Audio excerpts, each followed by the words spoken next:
So today I'm joined live by Investacard CEO Edward Siegel. Edward, thank you so much for joining us today on our YouTube channel. It's an honor to have you here to talk more about Investacard and talk about the big news from last week about our partnership and also the funding that we received from Investacard in Cardbase. So welcome.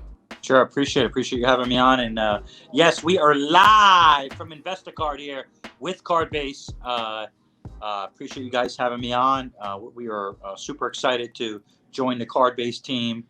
As you guys saw in the press release that we sent out last week, we're excited to get started. We're excited to work with you guys and to help build this thing. So. Yeah, it'll be great. I can't wait to see what will happen in the future, but we'll talk more about that later on in the show. But first, let's kind of dig into Investacard and kind of dig into your past as well. So tell us how you got started in the hobby to begin with. Sure. That was a long time ago. I look young, but so probably when I was somewhere around, I think back in 1984, I started dabbling in cards as a young child. Buying packs at stores and stuff. And then one family outing, we went over to my uncle's house, and my niece worked for the Topps company. She was older, obviously. I was probably about 12 years old. She was probably in her mid-20s or late 20s. She was working for the Topps company in New York. And we had, a family dinner, and she got me a gift. She brought me a 1984 Topps factory sealed set with like the Don Mattingly rookie in it. And of course, that set me off from 1984 on. I just, got huge passion for sports cards. And as a collector, as a kid, buying, wax in 1985, 86, 88, all through the, 80s and early 90s. Of course, I was mainly into baseball cards, so I missed out on all the basketball, all the Fleer, 80, 86 Fleer basketball that was sitting on, store shelves for, $1 a pack. Or or $50 or $75 a case, but that's how I got started in it. And then, of course, as I got older, you get into other things. The market sort of crashed, junk wax era. I was actually doing it even back then as a business. I was a dealer at shows, hustling back then, and then I became a show promoter. Where being the entrepreneur myself, I didn't want to just be a dealer. I wanted to be the show promoter, and I started promoting shows. Down here in South Florida at different malls and booking malls and signing up dealers, and then even raising money to bring down Ken Griffey Jr. at one point. Oh, wow. In my early 20s, and put the whole thing together, and then we brought him down to do an autograph appearance.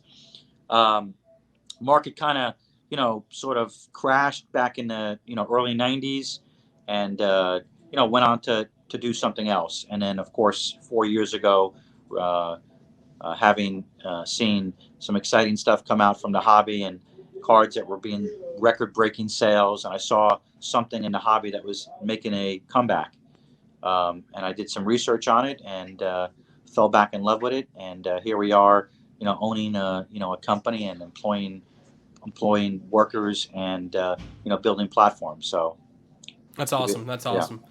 So speaking of Investacard, you were talking about some of your employees, things of that nature. Tell us how the Investacard company started. I know there was a sale back in 2019 with the National. Was that the initial start of Investacard with Gary V, or was it another launching point that kind of got you into this company? Tell us more about that. I was, sort of back in 2019. I got back into it, and I was sort of investing in sports cards, vintage sports cards. At the time, having been in a position where I can have, adult money to go out and buy, I started to go into shows, investing in vintage cards and also GOAT cards like, Jordan rookies and Tom Brady and so on and so forth. Of course, we went to the National in 2019.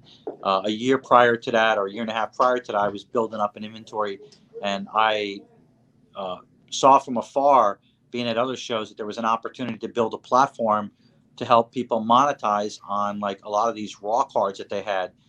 Grading was just starting to sort of like, it gets super popular. It was just starting to heat up. And I saw an opportunity there where a lot of people were having an issue, getting cards graded and going through the process and knowing the ins and outs of it. And I figured there was a huge opportunity to monetize on that, to build a platform to where we can take in your raw cards and service them, get them graded, cover all the costs, almost like a consignor, and then sell them, market them, and build a platform around that. That was on the retail side of the business. The investment side of the business was investing in, like, high-end sports cards, and holding them for a certain period of time, looking to make a return on them, and then if we hit those target numbers, to go ahead and sell those cards. We did go to the in 2019. We went to the national with the intention of, yes, meeting someone like Gary Vee and selling him and doing a video, and sort of utilizing that to launch Investacard. Right, he was a big name. We did some other videos there as well, made some content. So to answer your question, essentially, yes, we launched it at the 2019 National. That's where the whole live from Investacard, came out. That's where we did that for the first time at the hotel room. Yeah, and I think your son was the one who kind of helped you with the Instagram Live for the first time. Is that correct? 100%. Yeah. So Tyler, I was not really into social media much. A lot of the other businesses that I did, I built it up without, sort of like social media and internet. It was more of a, old school, sales room type, where we, bought leads. We bought leads from guys that generated on, and we got on the phone and we closed deals. So he created that Instagram and said, "Dad, I think you should create an Instagram." Gary Vee and a few of these guys that you're interviewing have a lot of followers, and I think that you'll be good, and let's go. And he said, "You should go live. You should go live." And I said, "No, I don't want to go live. And we'll just do a regular video, and I'll say that I'm live." And that's how the whole live from Investacard came about. And it just took off, and so guerrilla awesome. marketing. Yeah, exactly. Grassroots. It's fantastic. Yeah. So, speaking of your Instagram, you've been famous on Instagram for quite some time now with your shows. Tell us some about your shows. I know you have several different shows that you guys do. You were also doing one in your vault that you acquired from the bank that was next door, which is a great story. So, kind of tell us some of the shows you do on your Instagram to sell these cards. We created these live shows on Instagram, almost like a CVC. What do they call that? Like home shopping network type situation, where how that came about is that when we were selling on eBay, since we were fairly new, we got to a point where they capped us, and we to a part of the month where we got notifications, and they said we can't sell anymore on eBay until for another 30 days, because we were capped. And at the time, we were taking in a lot of cards from partners. We had a lot of items to sell, and I couldn't be in a position where I couldn't control my own destiny. So I said, we're going to create a live show and sell live. And that's what we did on Instagram, creating these shows where we would offer, inventory out at below eBay comps, in a fast-paced fast-paced environment. And we would also, give them some entertainment as well. So, and engage with them. So we created, this show, Invest a Lot, on Instagram, where we sell everything in lots of 2 or 3 or 4 or 10 or 12. We created a few other shows called Invest a Raw, and wanted to try and create another platform for people to purchase on. And that was also fun. And I think that we're seeing a lot more and more of that nowadays, with different sales platforms coming out, such as, shout out to the Whatnot app out there, which is, blowing up. And people want instant gratification. The days of waiting 7 days for an auction or 5 days, people want instantly, right? It's so that's what we gave them on our live shows. We've been doing that. And then, of course, recently we've been doing live shows on the Whatnot app. So that's on our retail side of the business. We've built up a big, following, big customer base. Each and every time we go live, we generate new customers. And as you know, it's all about generating new customers, each and every day. So that's a big part of the, building a startup company. For sure. And it's a party every time you guys have a live show. It's Yeah. fantastic. I've hopped in on a few of them as well myself, and it's a lot of fun, and it's very engaging with the customers out there as well. So Yeah. another thing you guys have been doing too recently is you guys started a podcast called the No Name Podcast. Kind of tell me more about that and who was the one behind the No Name Podcast to start that one up. One of our employees that works here, Kevin, who's been with us from the beginning, he wanted to create a podcast. He's got a good personality, knows a lot about sports, and we wanted to create something a little bit different, not just talk about, sports cards, but, sports in general, and maybe, you know, uh, you know, business opportunities and entrepreneurship and so on and so forth. And we really couldn't come up with a name. So I said, let's just call it the No Name Podcast just for right now. And that's what we went with, a lot of people, we actually ran a promotion to pick out a winner to come up with a name for it. But we really didn't see anything that hit us. So for right now, it's just the No Name Podcast. You can find it on YouTube. If you search Investacard, you'll find the podcast on there. And we've got some pretty exciting interviews coming up that we've had booked. So for people to come into our studio. So That's awesome. That's awesome. So another partnership your company has had over the past few years is with a guy named Marcus Lemonis, the Prophet, as most people refer to him as. So tell us how that came about, and tell us how you guys came into business that way. that it's actually been only since like January or so, or Okay. February. It was just done organically. It just so happens that during the quarantine, he couldn't do his shows, regularly. So he was doing his shows on Instagram. He would go live on Instagram, and he ran a show where he was, bringing on business owners to pitch their company, pitch their product, pitch their company.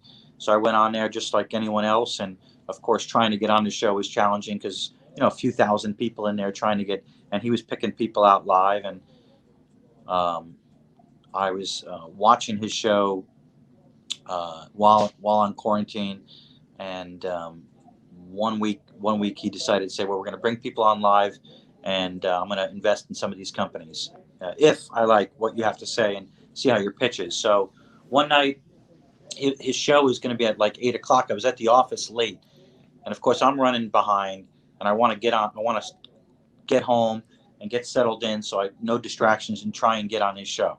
Yeah. And I was running late. I rushed home. I got home just like a little after 8 o'clock. Went on Instagram, watched him, and then of course I put my thing in to go live with him, and he picked me in, and it was showtime. And I pitched him on Investacard and the platform, and the opportunity to be in the sports card hobby, and a little bit of history on it, and where it's at, and where we're at, and where we're trying to go. And it happened to be like the longest. He kept me on the longest out of anyone. Wow. And I was able to nail all his questions pretty quickly, where maybe some of the other people weren't prepared enough, or I was prepared to for that pitch. And I think a little time after that, it just so happens that his managing partner for this new fund that they have was following us, and he was into sports cards, and he's been investing for like the last 4 years, just like me.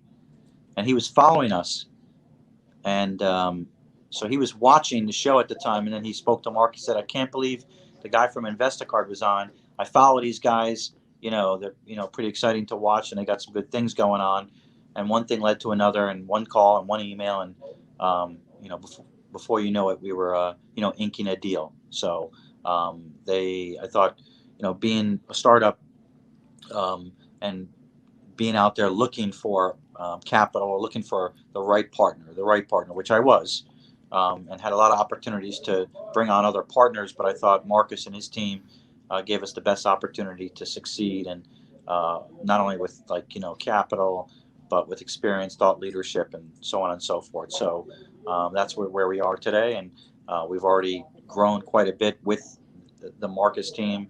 Gio Sanefi, who is the managing partner for the fund. Be Loyal Investment Group is the fund.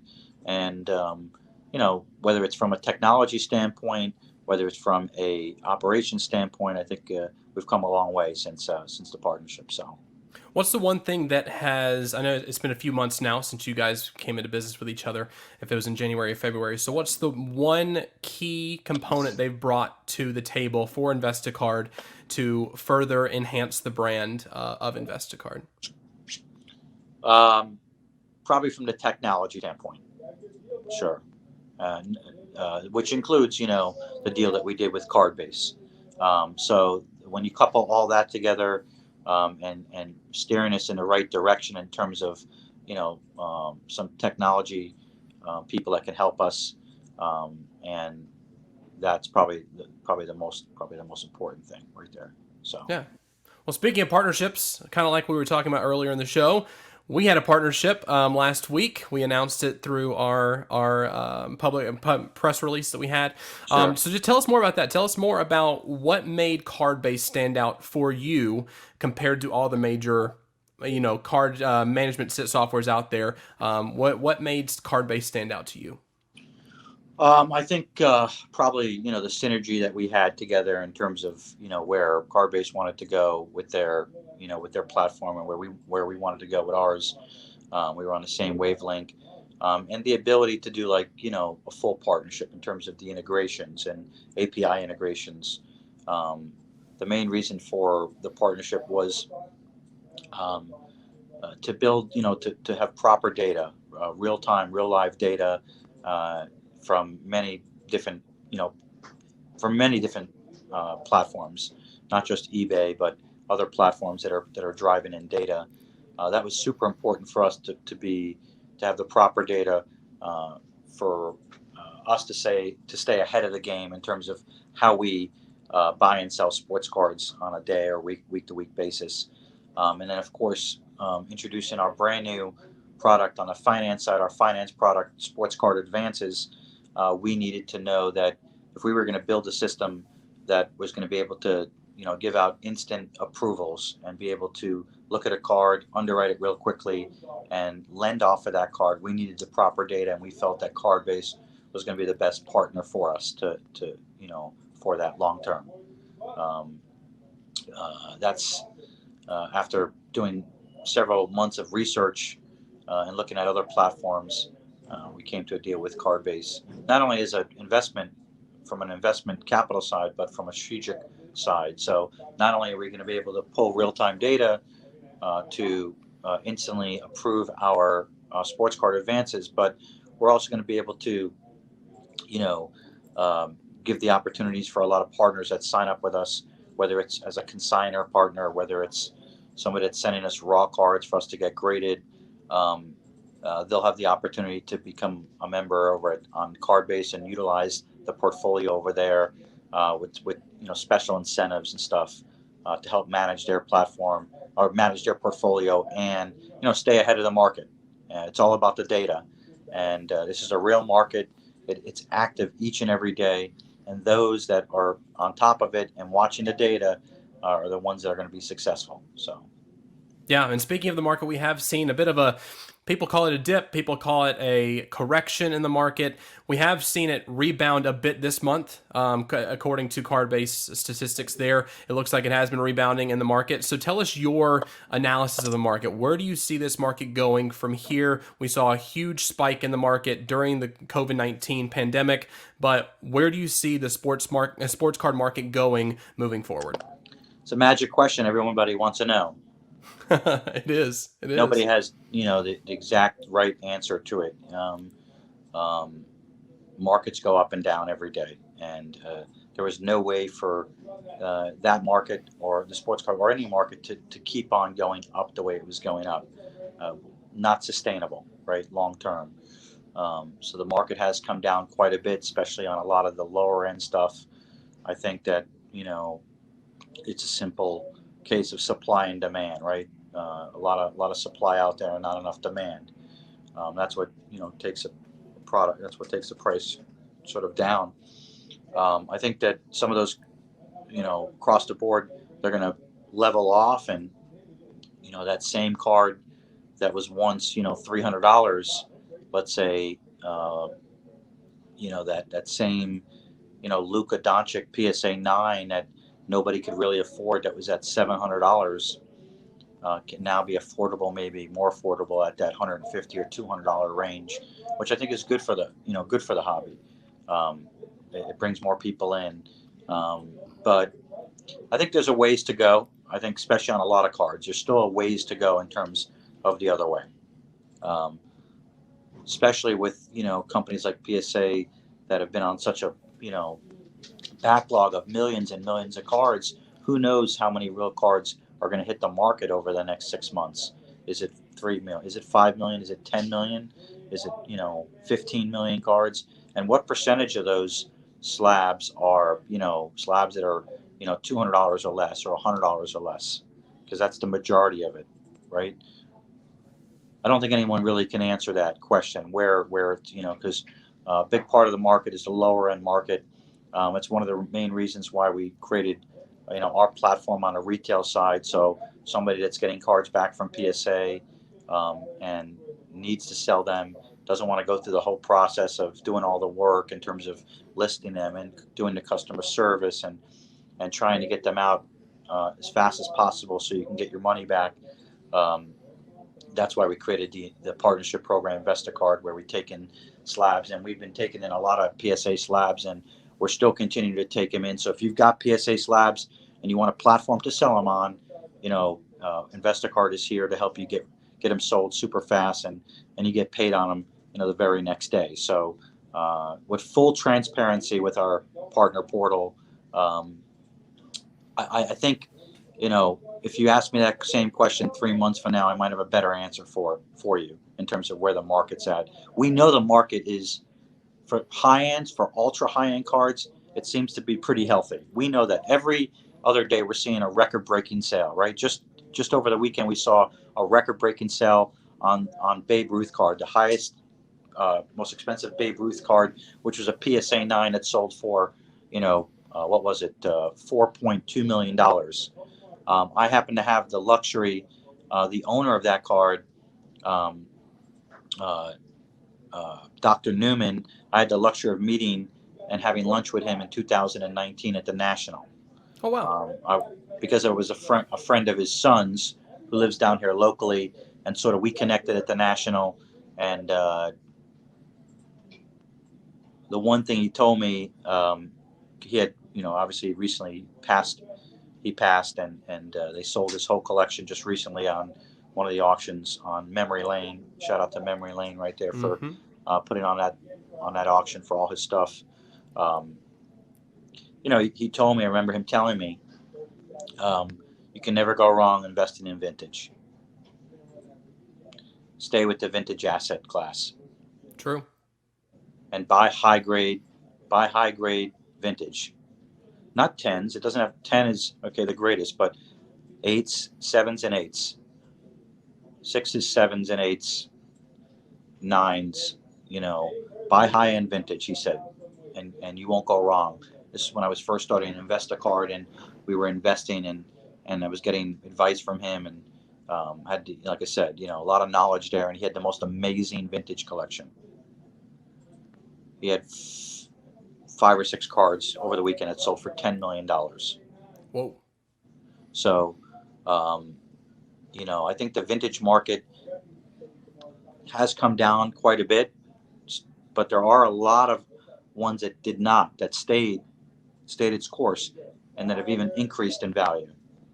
You can never get hurt investing in vintage. So that's what I took away from that meeting with him in 2019. So. Yeah, it's kind of like what Pokemon, like they were saying earlier last year and things of that nature. Those characters can't tear their ACL anymore. They can't break their ankle. I mean, with the vintage cards, we've already seen their career. We know what their career was. With these younger guys, rookies, things of that nature, it's a bit harder to project where they will be in their career and see what happens with those players. Look what Ronald Acuna investors over the weekend. So prospecting, tough in baseball. Prospecting when you're buying those super high end baseball cards, right? In my opinion, those are good cards to flip in and out, in and out, in and out. Listen, nobody can predict injury. you can't go and predict injury, especially within any sport. But that's the risk that you take. That's the risk that you take in any when when you're, whether it's football, baseball, basketball, right? So Yeah, exactly. So your expectations for the rest of the year for Investacard. What's some things that we should be looking out for from Investacard for the rest of the year, heading into the fall season and then also heading into 2022? um, expectations is to keep the lights on. That's good. uh, We all need to do that for sure. uh, the expectations going into the end of the year would be to obviously get the finance product launched and live. We're going to be live with that at the National. We're launching the Sports Card Advance product, and I think that me being coming from the alternative finance space over the last 10 years, I'm excited to get that product launched because it's really what I created Investacard for. I saw an opportunity there a few years ago, and now I do have the opportunity to get that launched. Um, Somebody that doesn't want to sell their card, especially in a down market. In a down market, they don't want to sell it. There should be another option out there to not just have to sell your card, right? Um, and if the person wants to hold that card, they have an opportunity to take some equity out of that card, just as if you were doing it with a home or a boat or something like that, and take some equity out of that card, use it for maybe another Grail card that they're looking at that they don't want to come out of pocket for. Maybe it's another investment on another asset class, and they get to keep that equity in their card 100%. And that's what the Sports Card Advance does. We are advancing up to 70% on a card, depending on the card itself. Um, and we're doing 6-month terms on there with simple weekly payments, and you can get approved in minutes and funded immediately when we get the card. So my focus is getting that up and starting to generate deal flow from that, and putting money out back into the hobby, um, and get that to a point where we can do you know um, build that up to a multi-million dollar funding machine each and every month. And I think we're on our way there right now. I think there's a lot of opportunity for that, um, and I wouldn't be surprised if you know we're sitting here next year at this time and we're talking about having potentially 30, 40, $50 million worth of assets. So Yeah, that'll be great. Hopefully that happens. Fingers crossed for all of yeah. us. I think that'll be great for the hobby in general. But you spoke about the National a little bit. So how are you guys preparing for the National? What are your expectations of the National this year? And how can people get involved with Investacard at the National? Yeah, we're there hasn't been a national for the last couple of years, so we're super excited. We're going to be set up there for the first time as Investacard. We're launching the Sports Card Advance product. All they have to do is come up to the table. We will have, you'll be able to get approved within minutes. So if you have a card that you want to get an advance on, or you have a card that you just like to see what the numbers look like, right? How much can I get it approved for with this card right here? We can do that for you within a couple of minutes with the technology and the finance on the finance side that we built. Um, that's our main focus there at the National, which is sports card advances, as well as our consignment advance as well. So if guys have graded sports cards, slabs that they're looking to sell, they could drop those off at our booth, and then we will also offer an advance on that. So you don't have to wait even till they all sell. We'll take those slabs in, and then we'll give you an advance on those on the consignment as well, and then get those in, get them sold, as fast as possible. Those two things you can do at the National. Our goal is to obviously create a lot of content there. We're going to have we're bringing our own videographer. We're doing on-site editing. We're going to be having day 1 through day 2, 3, 4, and so on and so forth. We'll also have some special guests at our booth, and look for some ads being posted for that. And a lot of networking, of course, a lot of networking. And we are also launching not only our sports card advance product, but our broker side, where you can become a broker to broker out the sports card advances. So someone who wants to create some extra revenue stream, just as if they were a broker for, let's say, a mortgage broker or a life insurance broker, they could become a sports card advance broker. They could originate their own deals, they close their own deals, and then they make a commission off of that. They retain that customer. So if they renew, they make ongoing residuals on that. So if you're looking to become a sports card broker for Investacard, you can interview at the National, and we're looking to sign up brokers throughout the country. So that's great. Lots of opportunity there. Yep. Yeah, for sure. Lots of opportunity. So I have one last thing for you. It's a fast 5, so 5 questions. There was one that you kind of answered at the very beginning, so I'm going to tweak it a little bit. Sure. So here are some questions just about the sports hobby itself and kind of more about you as well. So first question, what is the first pack you ripped once you got back into the hobby?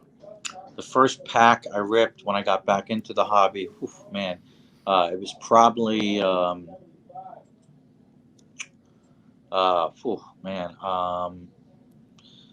I'm gonna say it was probably something like 2017 Donruss football. I think it was something that I bought what do they call those? Those like a mega box. Okay. That I bought like at a Target, I think, or a Walmart. So Donruss football for sure. Okay, for sure. Yeah. What was your first graded card you ever had in your collection? First graded card. Joe DiMaggio, play ball. Joe DiMaggio from the 1940s, I believe it was. Can't remember the exact name. It was I think it was 49 play ball. Okay. Joe You still have it? Sold it. Sold it. There you go. There you go. What's your favorite raw card in your collection?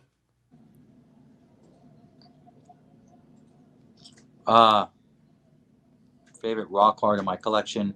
It's probably got to be probably a Joe Namath autograph card, numbered autograph Joe Namath card. Okay. Okay. What's your favorite product? Hands down, it's got to be, National Treasures. Okay. Yeah. Yeah, beautiful, beautiful cards. Yeah. Last but not least, what card are you currently chasing? I know the 52 Topps Mickey Mantle. I know that card is one of the cards that you've been kind of looking for quite some time. But is there another card out there that you might be chasing currently? There's a couple of them. There's definitely a couple of them. There is a super low pop. Super low pop Kobe Bryant card. I can't mention the card because I don't want anyone else to go out. Completely understand. It's super low pop, super undervalued rookie card, and the pop is just like ridiculously low in a PSA 10. So the lowest out of all the Kobe Bryant cards that are on the market, this one here is the lowest populated Kobe Bryant card in a PSA 10, and it's not so crazy expensive. Okay. So I'm chasing that card. Hopefully, maybe I could find it at the National, and then higher grade, 1965 Topps Joe Namath rookie. Me being a Jets fan, a Joe Namath fan, 65 Topps Joe Namath, and a high grade, possibly maybe like an 8. Okay, I know you have a few 6s. Is that right? Yeah. A few 6s of those. You did some research. A little bit. Yeah. Joe Namath, yes. There's probably a few other ones, that are out there. I'm chasing also a Jim Brown rookie, PSA 8. I shouldn't probably be PSA 8 Jim Brown.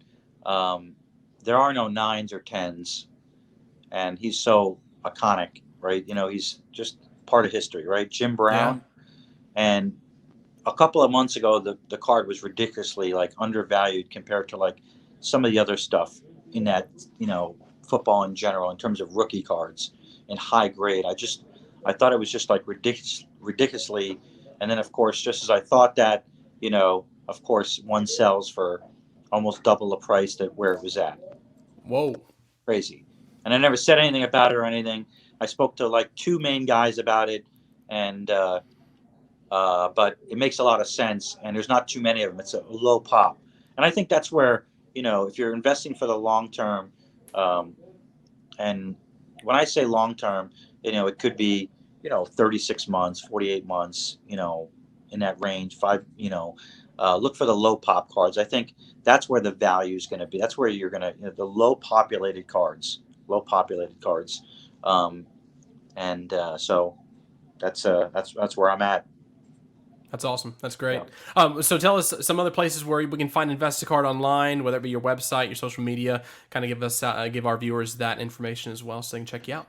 Yeah, Investacard.com, right there. We just redesigned our website. We're constantly, upgrading it. We're going to add the widget, Sports Card Advance widget to that, where, you'll be able to go on there and get an approval for your card within minutes.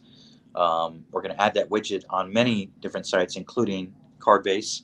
So if you are a member of Cardbase and you've got a portfolio on there and you are not looking to sell your card, but you'd like to take some equity on sometime in the not so distant future, there'll be a widget where you can say, get approved for your card. Click that; it'll take you over to our side, and you can, get that, get your information there within minutes. They can find us on Instagram, of course, at Investacard. YouTube, the same thing, at Investacard. And even TikTok, we've got a nice amount of followers over there on TikTok. We got to do some more work on TikTok. Same thing, Investacard. Whatnot, shout out to Whatnot again. We're on there at least 4 or 5 times a week selling, whether it's our own stuff or partner cards that we're accepting, partner slabs. We have a host on there, 4 or 5 times. So it's all Investacard, all live from Investacard here. That's it.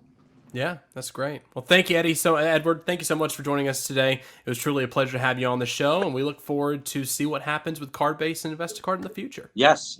Hopefully, this won't be the last time that we will speak.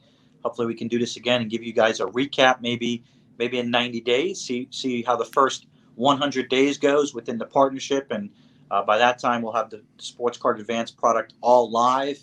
It's where we're going to spend a lot of our time building up the Sports Card Advance product. So look for a lot of stuff on that from Investacard. We appreciate the time.